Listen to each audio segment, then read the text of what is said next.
Have you ever felt that really deep pull, that longing to build a life that feels, well, truly yours? Yeah, a life with meaning, with impact. Exactly. But then you look around and there's just so much advice, right? Eh, Gurus, books, It's courses, overwhelming. Absolutely. Like, where do you even start? totally paralyzing sometimes. Yeah. Which is why I'm actually really excited about this deep dive today. Mm. We're tackling this huge topic, building an amazing life. And you, our listener, you gave us this incredible range of sources. Yeah, it's quite a mix. We've got philosophy, habit stuff, even parenting insights. It's fantastic. So our job really is to pull out the absolute must-haves from your sources, Yeah. to give you a compass, cut through that noise. And what's really cool is how these different perspectives seem to circle around a couple of key metaphors. We'll be talking about life like building a Lego castle. Magnificent one. Brick by intentional brick. Right. And also like conducting your own personal symphony. Every action is a note in your unique piece. Love that. So look, we're not here to hand you the blueprint for the perfect life. Because that doesn't exist. Let's be real. Exactly. It's more about giving you tools, maybe a new way of looking at things, helping you become the architect, the composer of your own life. So you can build that castle, write that symphony your way. Right. So grab your hard hat or your conductor's baton, whichever feels right. And let's dive in. Okay, so where do we start building or composing? The sources point pretty much universally to this bedrock idea: earned self-respect. Earned. That word is key, isn't it? It really is. This isn't about, feeling good because someone liked your post online. Or getting a compliment. Fleeting stuff. Exactly. This is deeper. It's this internal sense of dignity Yeah. that you build up through your actions consistently. Like a fundamental frequency. A root note for your life's symphony, maybe? That's a great way to put it. It's that internal reference point. It's where the harmony starts. And it's so different from just, like, superficial self-esteem. It's about doing things that make you genuinely respect yourself. Right. When you look in the mirror. Yeah. And the sources break this down into, like, three main practices, right? The first one feels very tangible, caring to your body. Absolutely foundational. It's not just about, oh, I should eat a salad. It's stewardship. Stewardship, I like that. Think of your body as your main instrument. Or one source called it your superhero suit. Ah. That's what carries you through everything, right? Life's adventures, challenges, all of it. Makes sense. So like a musician cares for their violin or an engineer maintains their gear. You got to nurture your physical self. You wouldn't let your best friend just, live on candy and no sleep. Exactly. You'd want them to eat well, get proper rest, move their body. You do that for yourself, and you're setting down this steady, like a baseline for your symphony. Okay, a grounding rhythm. Yeah. It underpins everything, your energy, your mood, how you think. It all gets stronger when that physical foundation is solid. So it's more than just health. It's like a daily vote for, I value myself. Totally. It builds that sense of, yeah, I can do this. Self-efficacy. Which then helps you tackle other things. Oh. Okay, so body first. What's the second practice? Cultivating the mind. This is huge. The sources talk about actively putting positive thoughts in. And making your inner voice Yeah. your ally, your best friend even. Yes. Think about how harsh we can be on ourselves, that internal chatter. Oh yeah, the stuff we'd never say to someone else, I'm so stupid or whatever. Right. The idea is to catch that and consciously reframe it. Not, I'm stupid, but, oops, okay, that didn't work. What did I learn? It's not about pretending everything's perfect, is it? Not at all. It's cognitive reframing, challenging those negative automatic thoughts, replacing them with something more constructive, compassionate, realistic. You're basically tuning your internal instrument. Exactly. If that inner voice is constantly critical, like an out-of-tune violin screeching away, how can your life sound harmonious? Good point. It actually rewires your brain over time, right? Yeah. Plasticity. You're strengthening those positive pathways, building this internal sense of safety, security that doesn't depend on what others think. Your mind becomes your supporter, not your critic. Right. Tuned up and ready to play. Okay, body, mind. What's the third pillar for earned self-respect? This one's really powerful. It's about keeping promises to yourself. Ooh, okay. We get keeping promises to others. Like, if you say you'll meet a friend, you show up. Right. The sources say apply that same integrity inward. If you tell yourself, I'm going to practice piano for 30 minutes, or I'm finally cleaning that closet. You actually do it. You show up for yourself. Yes. And every time you do, even with small things, you're not just getting a task done, you're building internal trust. integrity. That resonates. It makes self-respect less of an idea and more of a daily practice. Exactly. And there's that quote from Robert too. You earn it through positive behavior. You are always responsible for how you act, no matter how you feel. Wow. So your actions define your self-respect, not your mood swings. Precisely. You become internally consistent. You're in tune with yourself, regardless of external noise, praise, or criticism. So life's inevitable bumps, the bad reviews, they don't throw your whole symphony off key. They don't have to, because your core sense of worth, that reference pitch, comes from within, from those earned actions. It builds real confidence. Okay, that foundation feels solid. Earned self-respect through body, mind, and keeping promises. What's next? How do we actively build or compose from there? This leads beautifully into James Clear's idea. He says, every action you make is a vote for the type of person you wish to become. Every action, a vote. Wow. That reframes things. Doesn't it? Suddenly, your daily choices aren't just random habits. They're acts of what the sources call identity orchestration. You're literally conducting who you're becoming. It shifts the perspective from just doing stuff to actively building a future self. Exactly. It's practical, empowering your character, your skills, even your destiny. They're built vote by vote, choice by choice. Like the Lego castle, each brick is a choice, a vote. Perfect analogy. So say you want to be a painter. Picking up that brush, even for 10 minutes, that's a vote for a future artist you. Okay. And choosing to scroll social media instead.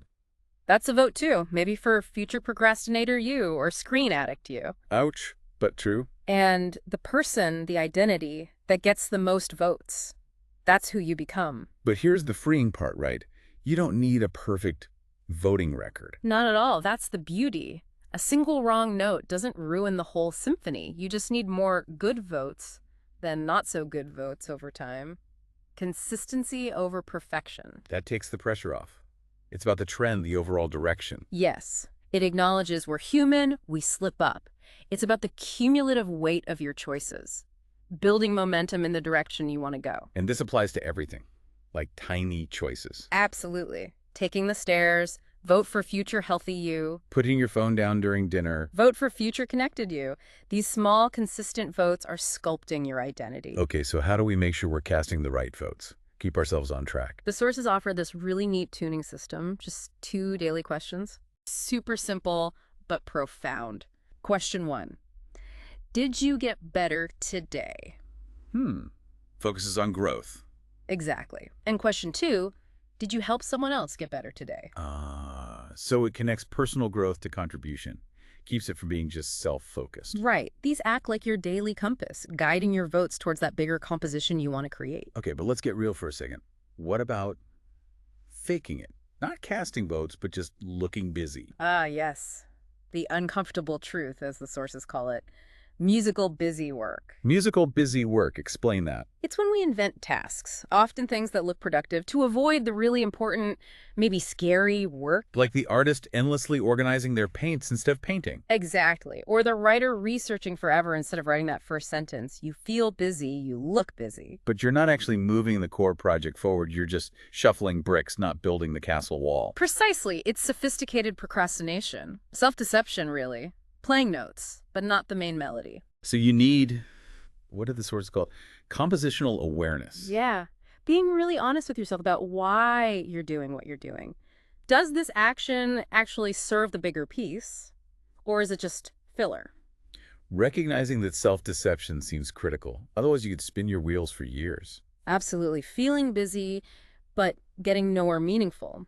It's the difference between, mindlessly practicing scales and actually grafting a piece of music. Okay, that distinction is sharp, and it leads right into the next big idea, which feels like the perfect antidote to that busy work. Which is Quality over quantity. This comes from Charlie Francis, the coach. Always sacrifice high volumes of low-quality work for low volumes of high-quality work. the depth principle. Yes. This pushes back hard against that modern pressure to just do more. More emails, more tasks, more connections. Right. We equate output with value. But this principle asks us to stop and think about the resonance, the craftsmanship, the impact. It's not how many notes you play, but how well you play the important ones.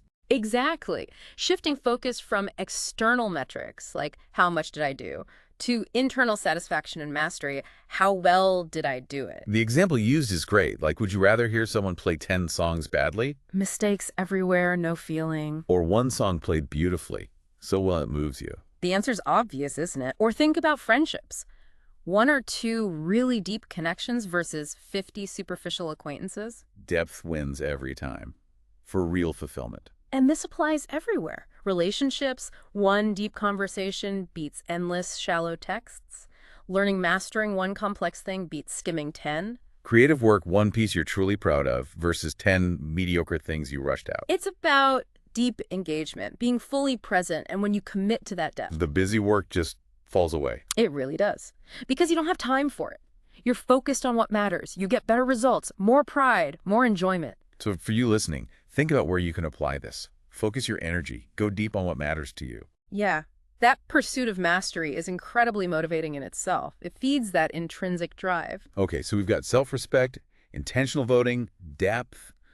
But to build something truly amazing, you need a vision first, right? You need to imagine it. Absolutely. Which brings us to Muhammad Ali. The man who has no imagination has no wings. Classic Ali. Simple, profound. And the sources expand on this beautifully. Imagination isn't just daydreaming, it's the ability to hear melodies that don't yet exist, to see possibilities beyond what's right in front of you. It's the engine of creation, really. Totally. How else does an entrepreneur see a solution nobody else has? Or a parent see a child's potential, even when things are tough. Or how do you picture a better life for yourself despite your current circumstances? It all starts with imagination. And it takes, what? Creativity to see alternatives and courage to admit things could be better. Exactly. Courage to face that your current song isn't the only one you could play. The wings metaphor is perfect. Imagination lifts you above the limitations. Without it, you're stuck on the ground floor of the castle. Or playing the same old tune. With imagination, you can compose something new, see opportunities where others just see problems. So there's a practical exercise suggested. Yeah, try this. Close your eyes. Really vividly imagine a specific outcome you want. An organized room, a mended friendship, mastering that skill. See it, feel it, hear it. Exactly. What does it feel like? What are you doing in that reality? This isn't just wishful thinking. It creates a mental map, a blueprint. So practicing this helps your brain actually spot the steps to get there. That's the idea. It primes you to notice opportunities, resources, connections you might otherwise miss, shifts you from reacting to creating. Powerful. Okay, so we imagine the symphony, the castle. Yeah. But how do we make sure it's genuinely ours, not just a copy of someone else's design? Authenticity. Huh. This brings in Robert Greene's idea, originally about kids don't interfere with their primal inclination. Primal inclinations, like their natural talents and interests. Exactly. The wisdom applies to us adults, too. We need to honor our own natural inclinations. It's about authentic orchestration, playing your music. Right. The parenting example is helpful. You don't force your kid into your hobbies. You watch them, see what lights them up. Like tending a plant. Give it sun and water, but let it grow its own way. Don't force it into a weird shape. You got to throw away your expectations of who they should be and see who they are. And apply that to ourselves. Mhm. Oof. How often do we ignore our own natural interests because we think we should be doing something else? All the time. Due to family pressure, society, what we think is sensible, we suppress our own musical instincts. It's like a betrayal of ourselves. It really is. So the challenge becomes this kind of musical archaeology. Digging through the layers. Yeah, digging through the social conditioning, the self-doubt, the shoulds, to uncover your genuine rhythms, your natural talents. What do you actually love? What comes easily? Paying attention to those clues, making up stories, seeing patterns, connecting with people. Those are your unique musical notes, your building blocks. Don't ignore them. But that takes courage, right? To be different. To play your own tune when the orchestra is playing something else. Huge courage. But the sources ask, can you truly be happy playing someone else's music? Trying to fit a mold that isn't yours? No, it's exhausting. Yeah. And fake. Exactly. True happiness, real fulfillment, comes when you let your authentic composition emerge. Find your flow. And that courage often comes when you realize trying to please everyone just doesn't work. It's unwinnable. Being brave enough to be different isn't just noble, it's essential for a fulfilling life. Which ties into that Osho metaphor. Yeah. Moving from a sheep to a lion. Yes. Overcoming that greatest fear of the opinion of others. So the sheep plays based on what they think the audience wants. musical insecurity. Constantly checking for approval, adjusting, trying to fit in. While the lion plays from musical confidence, Yeah, from their own core. right. Still open to feedback, maybe, but from a place of strength. The lion chooses whose opinions matter. The sheep reacts fearfully to all opinions. Big difference in power. The lion asks, what feels right to me, first. And then maybe considers feedback to enhance their vision, not replace it. And this shift, it's gradual, built through small acts of authentic choice. Exactly. Each time you choose your song, your style, despite potential disapproval, you strengthen that inner lion. And Osho's great roar. Yeah. It's not aggression. No, it's the sound of authentic self-expression. The confidence to just be yourself, play your music, even if it's different. Freedom from constantly comparing yourself. Like Michelle Kwan saying, I didn't lose the gold, I won the silver. Perfect example. That's the roar. Refusing external judgment. Claiming her own narrative, her own achievement. Defining her own success. That lion mentality lets you share your unique gifts without needing constant applause. Yes. And when you stop being afraid to be yourself, that's when your real contribution starts. Self-acceptance unlocks it. Okay, this is huge. Self-respect, intention, depth, imagination, authenticity, courage. Now, relationships. How does all this play out with others? This section brings in a really expansive idea of love, drawing from Tolstoy. Okay. He defined real love, not just as loving one person, but as a spiritual state of loving everyone. Oh, okay. That's big. Loving everyone. It sounds immense, right? But it's not about approving of everyone's actions. It's not about liking everything they do or letting them walk over you. So what is it about? Recognizing the fundamental humanity in everyone, their inherent worth, even if their current composition is, frankly, problematic. Seeing the person underneath the discordant notes. Kind of. It's understanding everyone's just learning their instrument, doing the best they can with what they have often. It allows you to hold boundaries, hold people accountable. But without writing them off completely. Yeah. Without descending into hate. Exactly. You refuse to see them as irreconcilably discordant. It's non-judgment at the core. That sounds freeing, not having to constantly decide if someone deserves your love or kindness. It creates harmonic freedom.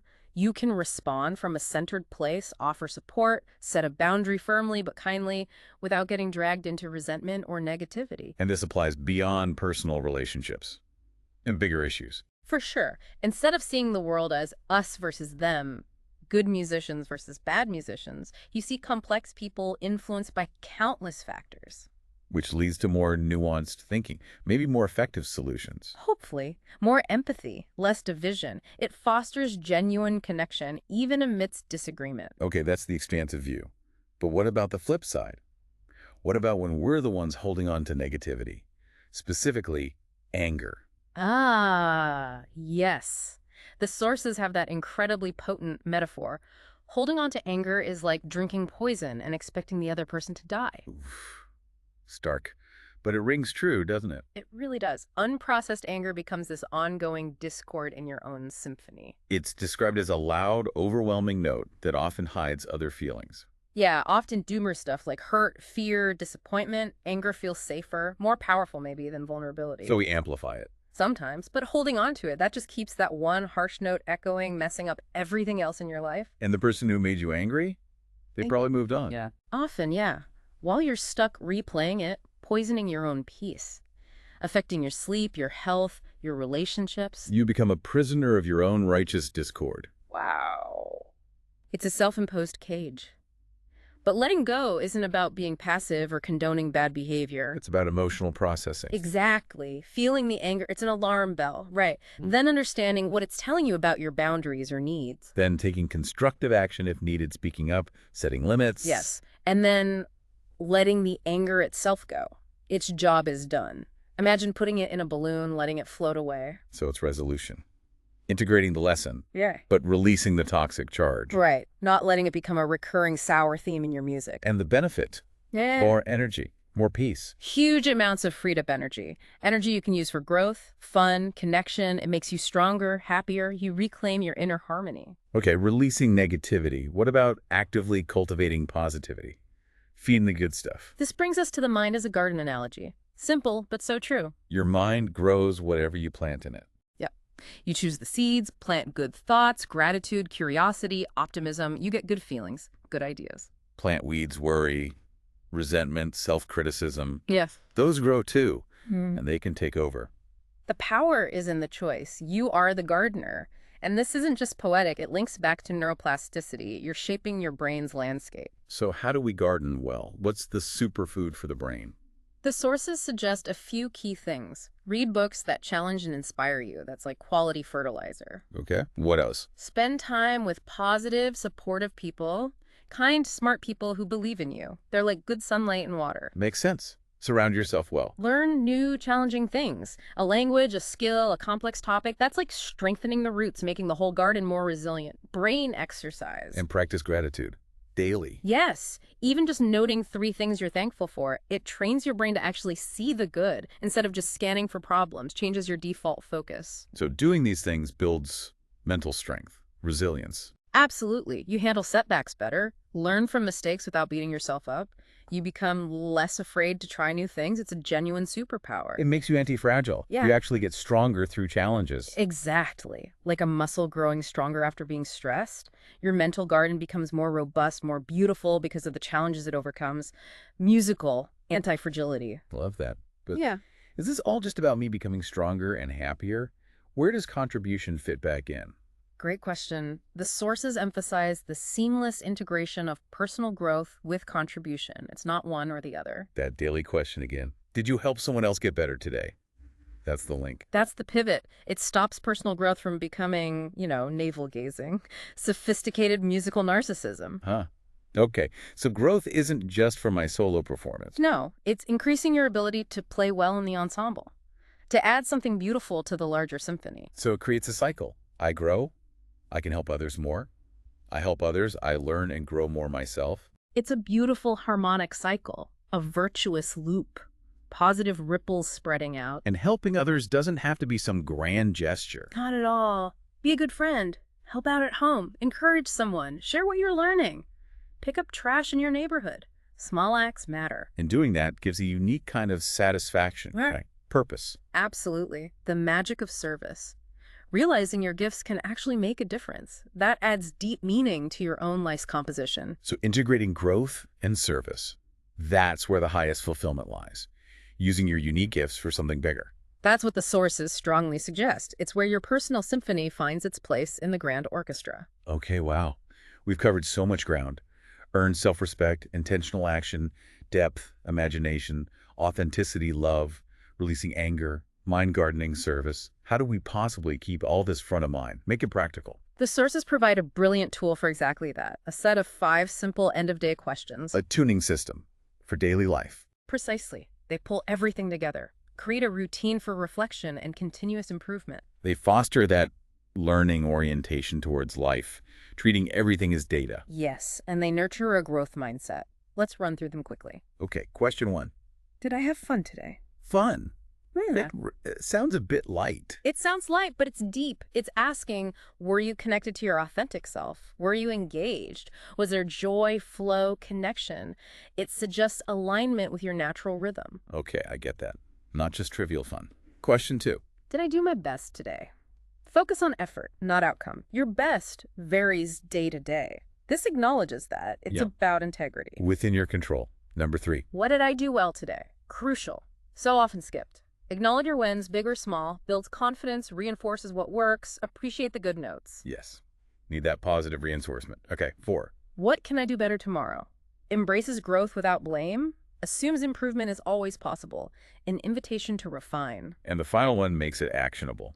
Exactly. Question 5, how will I do better? Moves from I want to here's the specific step I'll take. Makes the intention concrete. I'll practice that scale. I'll put my phone away. So these 5 questions, done regularly, they create this feedback loop. A powerful one. Gentle, consistent self-assessment. The sources say it helps you get better at life without even trying very hard because you're constantly tuning and adjusting. Your daily tuning system Yeah, keeps the symphony evolving. perfectly put. Okay, as we kind of draw this deep dive to a close, let's just loop back to those metaphors. Life as that incredible Lego castle, Brick by intentional brick. and life as your own personal symphony. Compose note by deliberate note. All these principles we talked about, self-respect, intentional choices, quality, imagination, authenticity, love, releasing anger, freedom from opinions, growing your mind, serving others. They're not just concepts, they're the actual building blocks, the musical motifs, the tools you use to create your unique masterpiece. And it's vital to remember, this isn't about reaching some finished state, right? Not at all. It's an ongoing process, a living composition. You're always building, always composing, always revising. It takes patience, skill, willingness to change things. But that's the exciting part. It's creative, it's dynamic, it's yours. And that final thought from the sources is so empowering. You already have everything you need inside you to build something wonderful. The potential is there. The raw materials, the composer's soul. So the challenge for you listening right now, what's one thing, what specific musical phrase will you work on today? What tiny part of the castle will you start building or improving right now? Start small. Start imperfectly. Just start. Because honestly, the world needs your unique contribution. It needs exactly the person you're becoming. So be brave, be kind, be yourself. And start building.